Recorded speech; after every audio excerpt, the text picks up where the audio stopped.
시간 우리에게 주시는 하나님의 말씀은 구약성경 이사야 6장 5절에서 8절의 말씀입니다.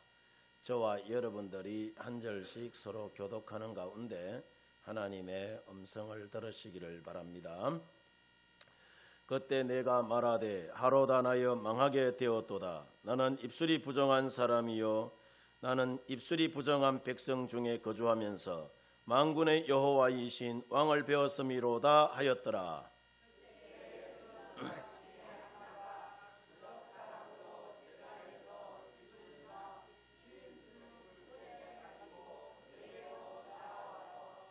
그것을 내 입술에 대며 이르되 보라 이것이 네 입에 닿았으니 네 악이 제하여졌고 네 죄가 사하여졌느니라 하더라.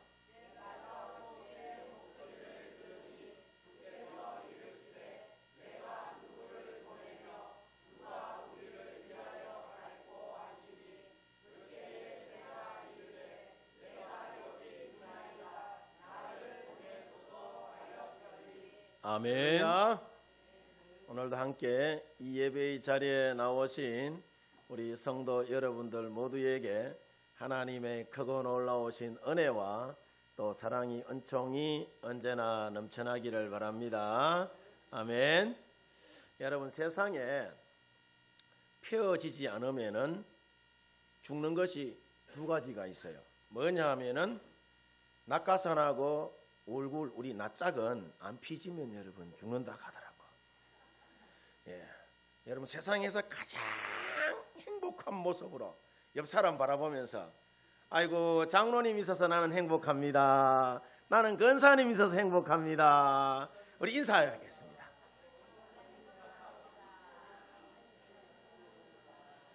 예, 아멘. 예, 여러분 얼굴을 활짝 피시기를 바랍니다. 아멘이죠? 포항에서 영덕으로 여러분 올라가다가 보면은 이 하진 해수욕장을 조금 지나서 우측편에 보면은 돌횟집이라고 있어요. 그 가면은 해가 어마무시하게 맛있습니다. 또 많이 줍니다. 이 횟집 주인이 누구냐 하면은 영덕 구계교회 김상태 장로님이라는 분인데 이 장로님이 집사 시절에 2000년 12월 24일 크리스마스 전날에 이 장로님의 의장에 엄청난 방어떼가 걸려듭니다. 그것도 김상태 장로님의 의장 양옆에 있는 다른 사람의 그 정치엄한 거물을 피해서 의장 한중앙에 있는 이 김상태 장로님의 거물에만 방어떼가 여러분 몰려든 거예요. 그 장로님 이야기가 그래요.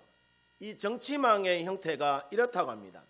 정치망이 그 거물의 이 길이가 한 약 25m 정도 이렇게 되는데 이렇게 삼각갈대처럼 이렇게 그런 형태로 되어 있대요. 이런 삼각갈대 형태로 이렇게 되어 있는데 그 건물의 여러분 입구가 약 1m 정도 되어 있다고.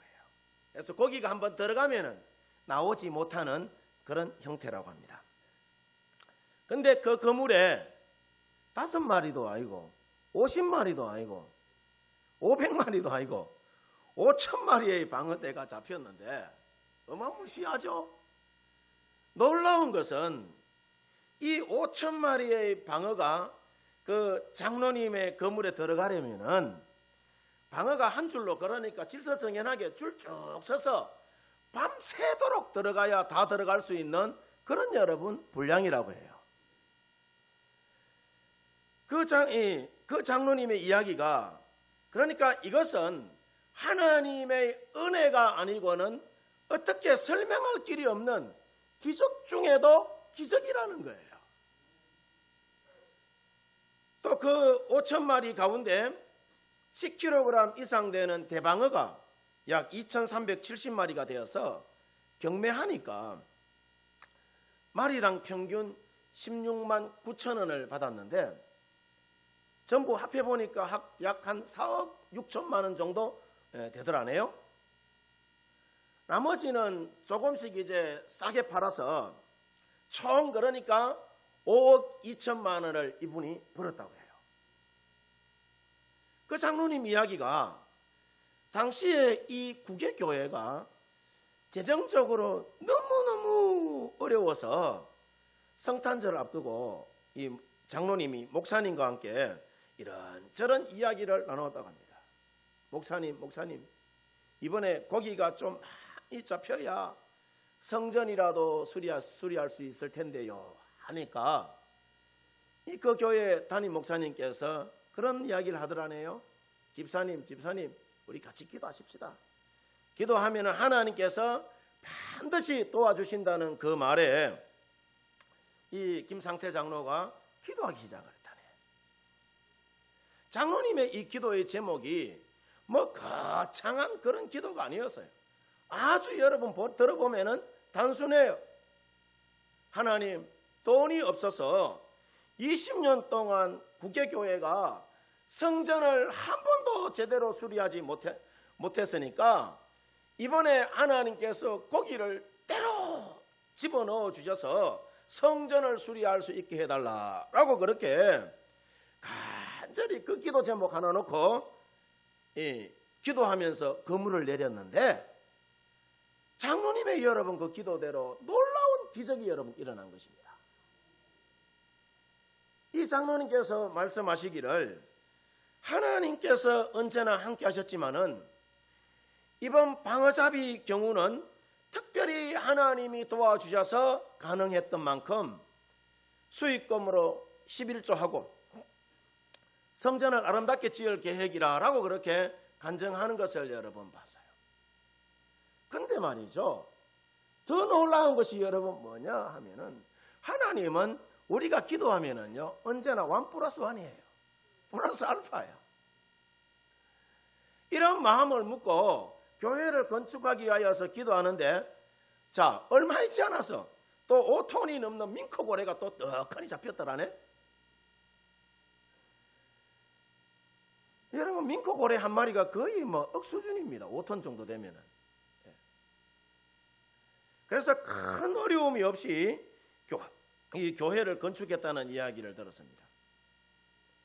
이처럼 여러분 우리가 자 성경을 보면은 수많은 기적이 여러분 일어나는데 성경의 기적은 진리예요. 아멘입니까? 성경의 기적은 진리이고 오늘날 우리의 삶의 현장에도 이런 기적은 반복해서 계속해서 우리 가운데에 일어나는 줄 믿습니다. 오늘 여러분 우리가 성경을 보면은 하나님께서 이사야를 부르시고 이스라엘 민족 가운데 파송합니다. 이와 마찬가지로 하나님께서는 오늘날 이 시대에도 하나님은 벌레만도 못한 우리를 하나님의 백성으로 저와 여러분을 부르시고 훈련시키시고 또 세상에 파송하시는 것이 하나님의 놀라운 여러분 기적이에요.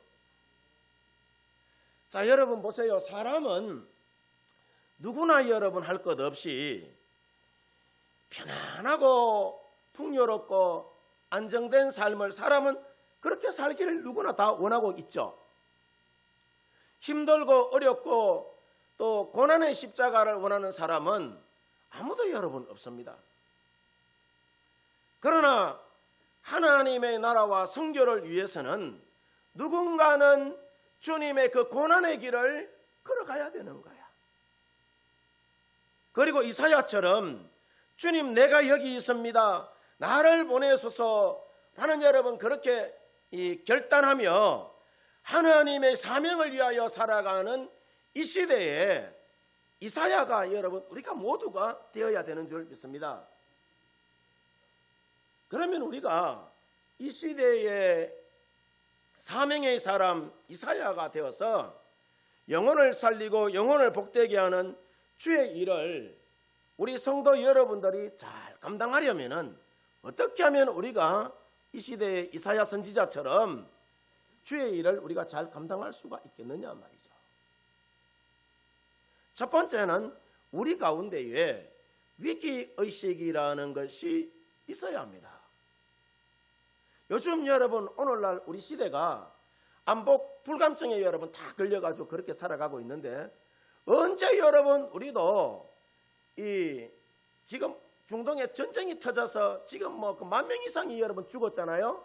우크라이나와 러시아 여러분 말할 것도 없이. 우리 가운데도 언제 여러분 그와 같은 전쟁이, 우리가 남북이 분단되어 있는 그런 상황인데 언제 그와 같은 일들이 벌어질지 몰라요. 그래서 여러분 기도로 잘 저축해 놓으시기를 바랍니다. 하나님이 이 나라를 붙잡아 주셔야 됩니다. 하나님이 이 나라를 살려주셔야 합니다.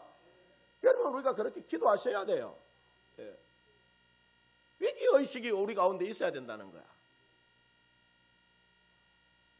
이사야 6장 1절 말씀해 보면은 우시아 왕이 죽던 해에 내가 본적 주께서 높이 들린 보좌에 앉으셨는데 그의 옷자락은 자 어디에 가득했다 가죠? 성전에 가득했다라고 이야기해요.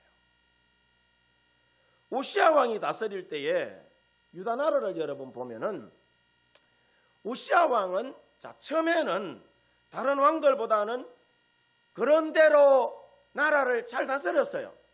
그래서 국력을 회복하여 이 다른 여러분 시대의 나라들보다는, 그러니까 다른 왕들보다는 전성기를 이분이 보냅니다. 그래서 백성들은 태평성대한 그런 시대를 살게 돼요. 자, 근데 외적인 여러분 번영 이면에는 이 종교적인 부패와 상처가 점차 그 도를 그 시대에 더해만 갔단 말이에요.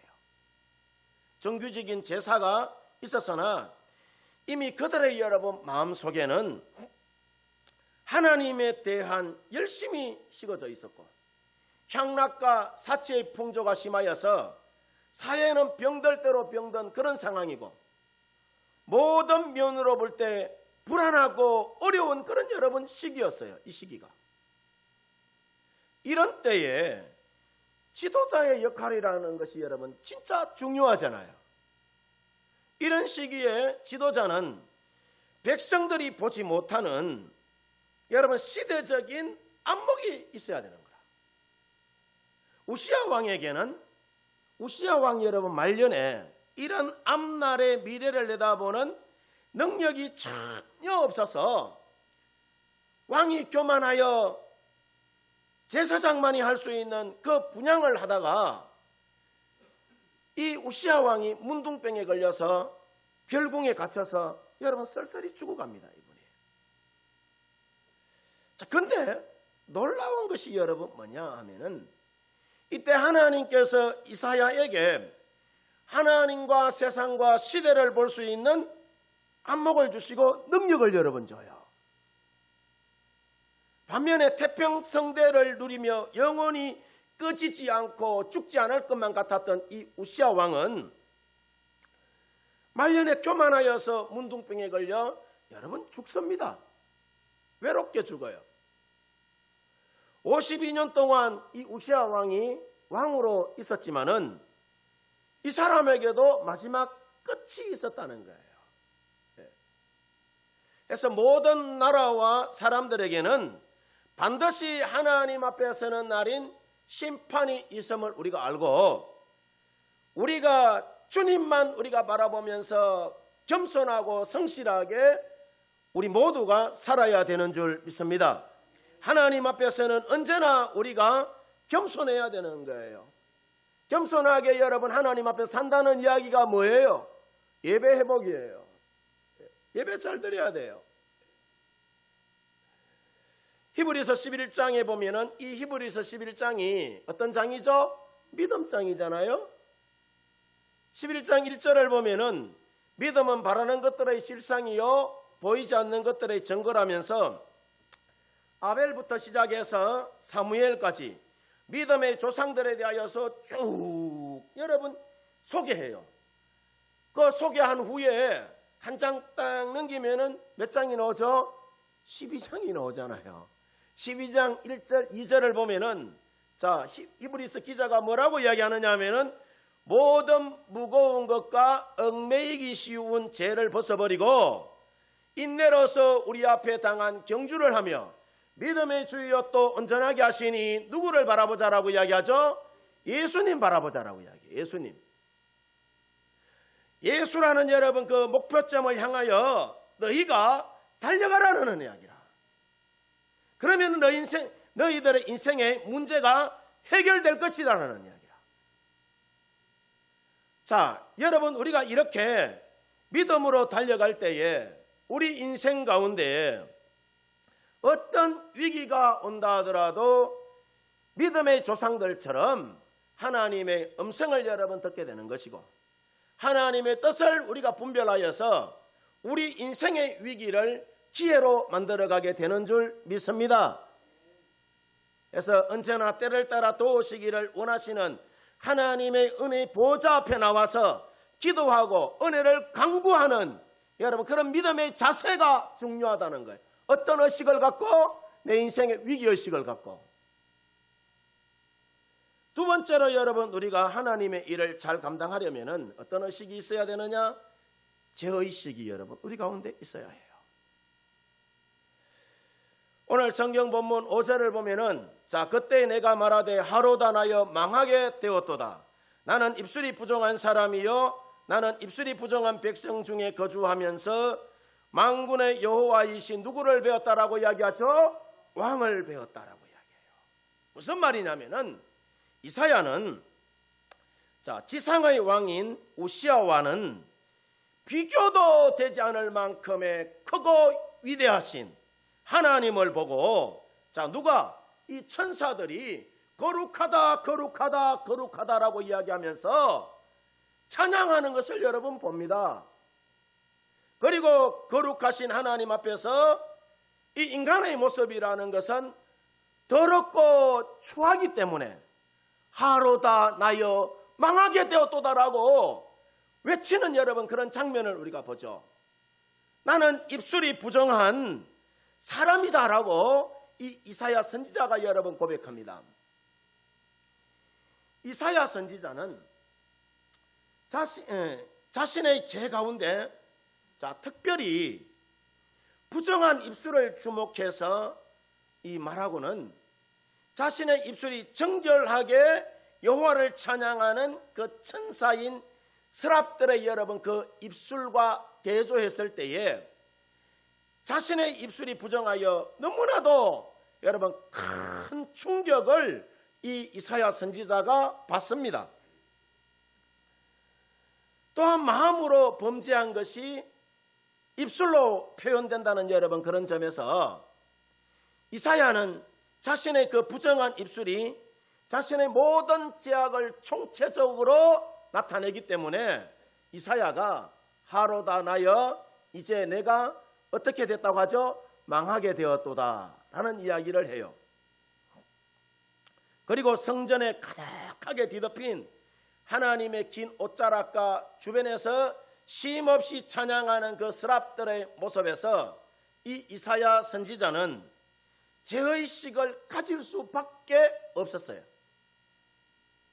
이처럼 여러분 우리가 하나님을 우리가 바라볼 때에 내 죄가 크게 보이는 거예요.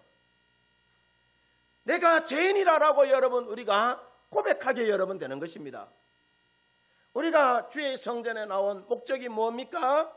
주님 바라보기 위하여서 여러분 나오는 거잖아요. 예배 가운데에 죄 없으신 여러분 그 주님을 우리가 바라볼 때에 주님은 위대하게 보이시고 나는 작게 보이는 거예요. 내 죄가 여러분 천하에 다 드러나게 되는 거죠. 누가복음 5장 8절에도 보면은 이 베드로가 수많은 고기를 여러분 잡은 후에 예수님 앞에 엎드려서 내가 죄인이다 라고 그렇게 고백하잖아요. 밤새 여러분 이 베드로가 고기를 잡았는데 한 마리도 못 잡아서 말씀에 의지하여서 그물을 내리잖아요. 자, 베드로의 입장에서 봤을 때에 예수님을 고기 잡는데 선수라고 그렇게 인정할 수 있는 그런 상황일까요?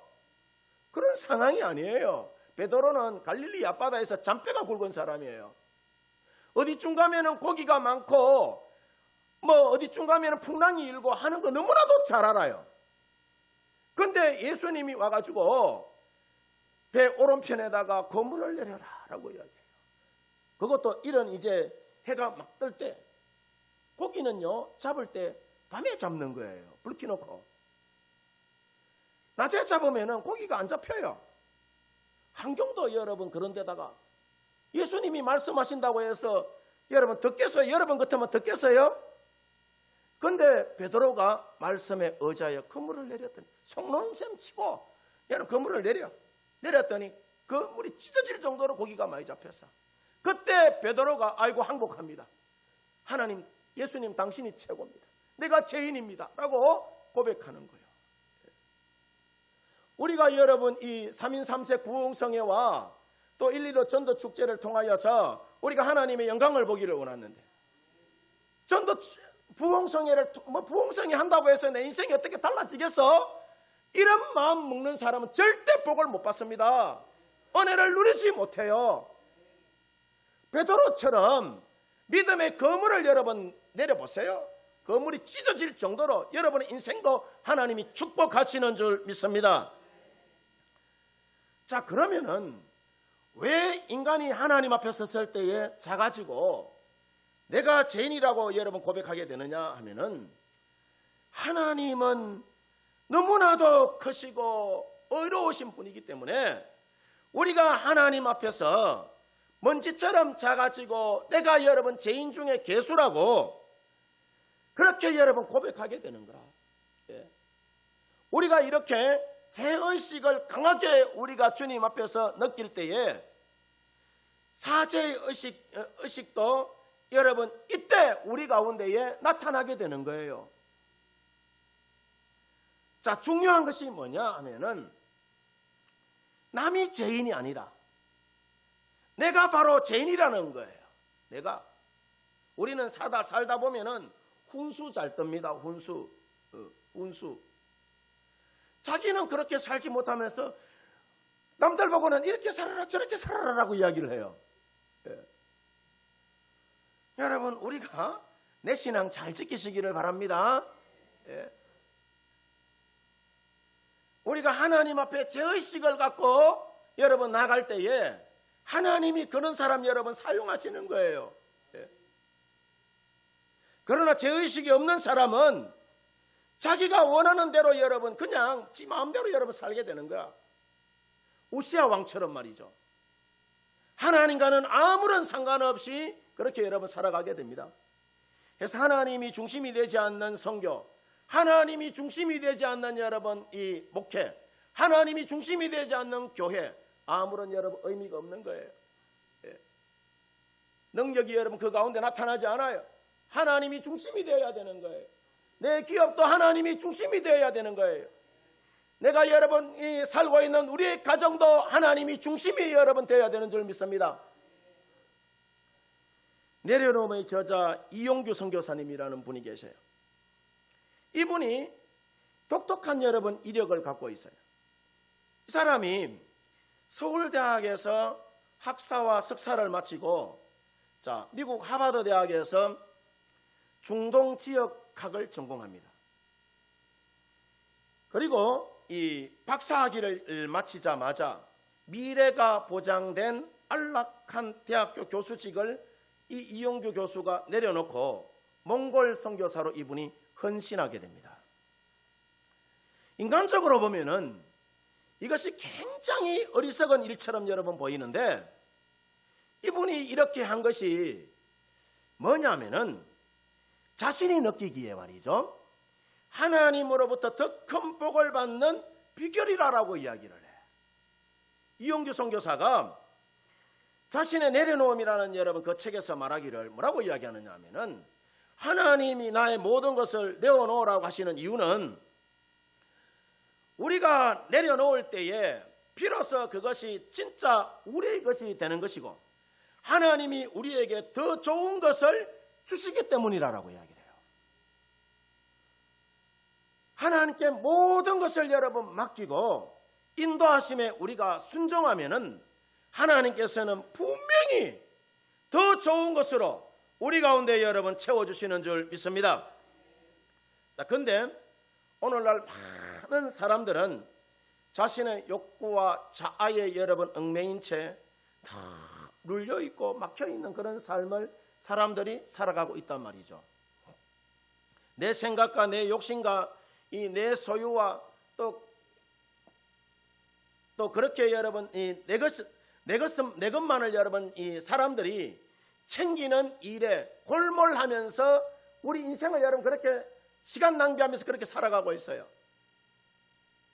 그런데 하나님은 우리는 끊임없이 내 것을 움켜쥐려고 하는데 하나님은 끊임없이 성령의 음성으로 우리 가운데 내려놔라, 내려놔라, 내려놔야 네가 복을 받는다, 내려놔야 복을 받는다라고 이야기를 해요.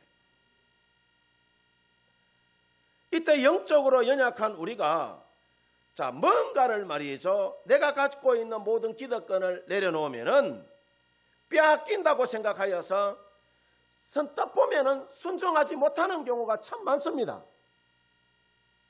그러나 우리가 우리의 것을 내려놓으면은 하나님은 우리에게 언제나 좋은 것을 더하여 주시는 줄 믿습니다. 이번에 여러분 부흥성회 때에 다들 여러분 시간이 없죠. 시간 많은 사람 누가 있겠어요? 그러나 여러분 내 시간을 딱 내려놓고 하나님이 주시는 여러분 그 시간에 와서 내가 은혜를 받고야 말겠다는 여러분 그런 결단을 갖고 나오면은 하나님께서 은혜를 부어주실 줄 믿습니다. 내 인생을 치료해 주실 줄 믿습니다.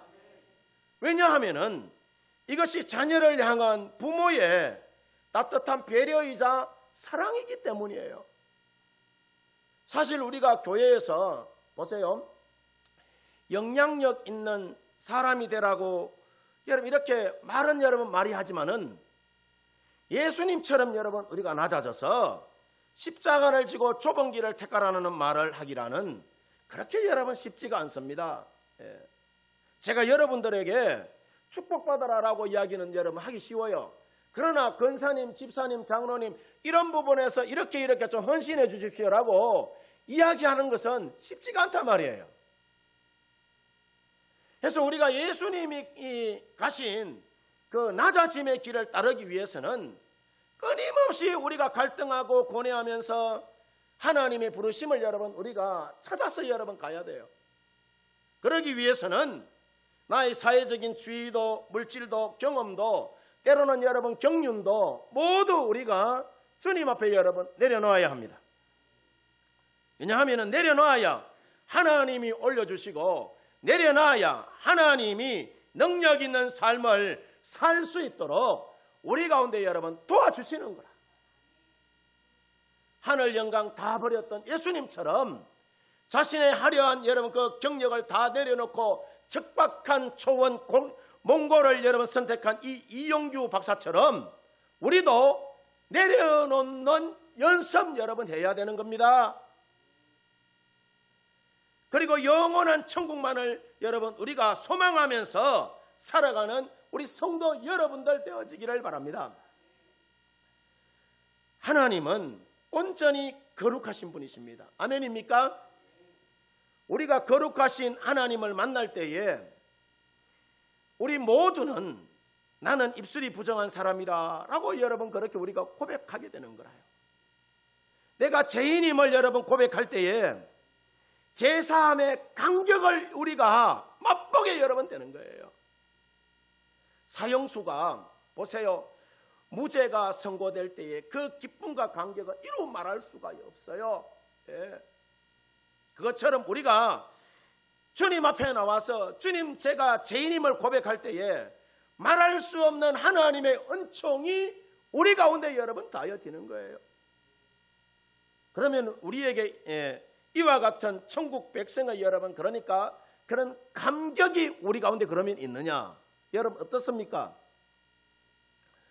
만약에 천국 백성에 대한 감격이 우리 가운데 여러분 없다면은 예수 그리스도로 인한 제사함의 감격을 우리가 다시 한 번 더 회복하셔야 합니다. 제사함의 여러분 은총을 회복하여 이사야처럼 주님 내가 여기 있습니다. 나를 보내주소서라고 고백하며 죽기까지 충성하는 이 시대의 이사야가 여러분 우리가 되어야 하는 줄 믿습니다. 세 번째로 여러분, 우리가 하나님의 일을 저와 여러분들이 잘 감당하려면 사명의식이 우리 가운데 있어야 해요. 어떤 의식? 사명의식. 오늘 성경 본문 8절을 보면은 내가 또 주의 목소리를 들으니 주께서 이르시되 내가 누구를 보내며 누가 우리를 위하여 갈꼬 하시니 그때에 내가 이르되 내가 여기 있나이다 나를 보내소서라고 여러분 이야기를 해요.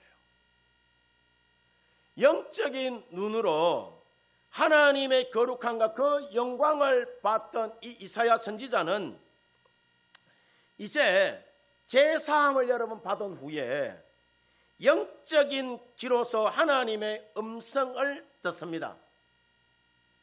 내가 누구를 보내며 누가 우리를 위하여 갈 거라는 주님의 음성을 여러분 듣습니다.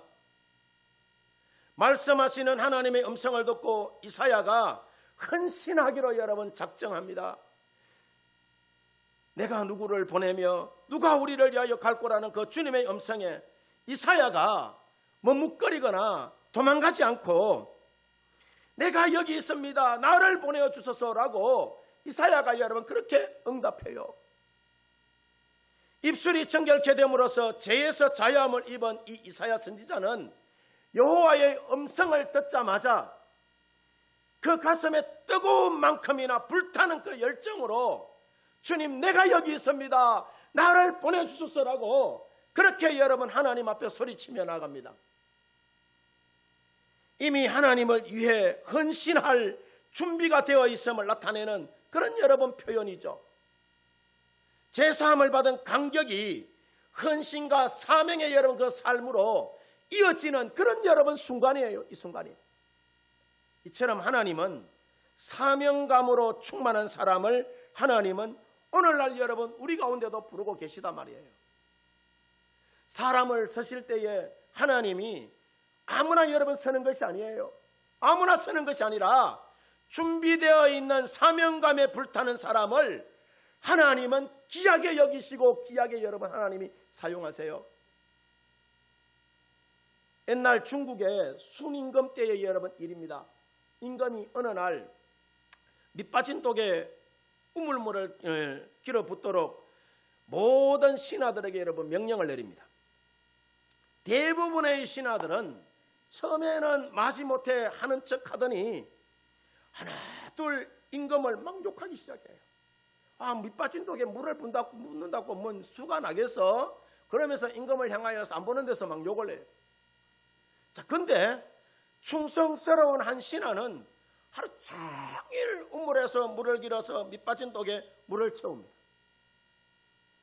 물을 붓자마자 땅속으로 스며드는 것을 보면서도 이 충성스러운 신하는 임금의 명령에 순종한단 말이에요.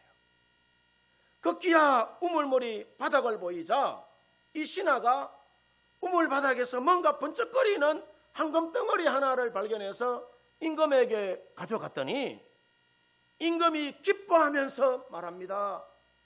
이 황금은 순종하는 사람에게 주려고 내가 미리 넣어둔 선물이니 네가 가지도록 하라 라고 그렇게 임금이 말합니다. 이처럼 하나님의 일은 여러분 우리가 해봐서 알지만은 결코 여러분 쉽지가 않습니다. 때로는 여러분 눈물 흘릴 때도 있고 때로는 여러분 이 많은 여러분 또 이해관계 때문에 어려움을 내가 겪을 때도 있고 이루 말할 수 없는 그런 여러분 일들이 우리가 주의 일을 하다 보면은 비일비재하게 여러분 많이 일어나기도 해요. 이런 일 저런 일이. 그러나 밑빠진 독에 물을 붓는 여러분 이 신하처럼 충성을 다한다면 누구 앞에? 하나님 앞에 반드시 여러분 우리가 이루게 되고 하나님의 상급과 면류관의 주인공들이 여러분 되는 줄 믿습니다. 그래서 우리는 죽지 못해서 살거나 마지 못해서 믿고 일하는 성도가 아니라 자 주님 앞에 주의 일이라면은 죽으면 죽으리라 하는 그런 사명감으로 우리가 충만해야 되는 줄 믿습니다. 오늘 성경에 여러분 이 이사야처럼 주님 내가 여기 있습니다. 나를 보내소서라는 그런 사명의식으로 우리 성도 여러분들이 하나님 앞과 교회 앞에 충성하는 성도 여러분들 되어지기를 바랍니다. 그러면 하나님은 반드시 여러분들에게 복을 다하여 주시고 하나님이 은혜를 여러분 부어주실 줄 믿습니다. 그래서 우리 성도님들 모두가 자, 세상이 아무리 미래가 여러분 우리가 살아가는 세상이 미래가 불확실하고 어렵고 힘든 그런 세상이라 하더라도 우리가 위기의식과 죄의식과 또 어떤 의식? 사명의식 가지고 이번 여러분 3인 3색 부흥성회와 1.15 전도축제를 위하여 주님 내가 여기 있습니다. 하나님 이번 부흥성회 때에 하나님 전도축제 때에 하나님 나를 사용해 주십시오라고 외치며 하나님 앞에 충성하고 헌신하며 여러분 나간다면은 하나님은 우리 가운데 회복과 치유의 은혜를 여러분 더하여 주실 줄 믿습니다. 작정한 새 생명 위하여 여러분 끊임없이 기도하시고 교회로 초청해 올 때에 아름다운 믿음의 열매가 우리 바로 교회 가운데에 아름답게 여러분 열매 맺게 되는 줄 믿습니다. 여러분 하나님 믿고 너희는 땅끝까지 이르러 내 증인이 되라라고 주님 말씀하셨으니 여러분 그 말씀 어찌하여서 믿음으로 여러분 믿음의 거물을 한번 내려보시기를 바랍니다. 하나님이 여러분들을 어떻게 이끌어 가시고 또 그 영혼을 어떻게 여러분 살려내는지 한번 보시기를 바랍니다. 그래서 성도 여러분들 모두가 합력하여서 힘을 모으고 마음을 모으고 뜻을 모아서 합력하여 선을 이루어 나가는 우리 파로교회 믿음의 공동체 되어지기를 주의 이름으로 축원드립니다. 축원드립니다.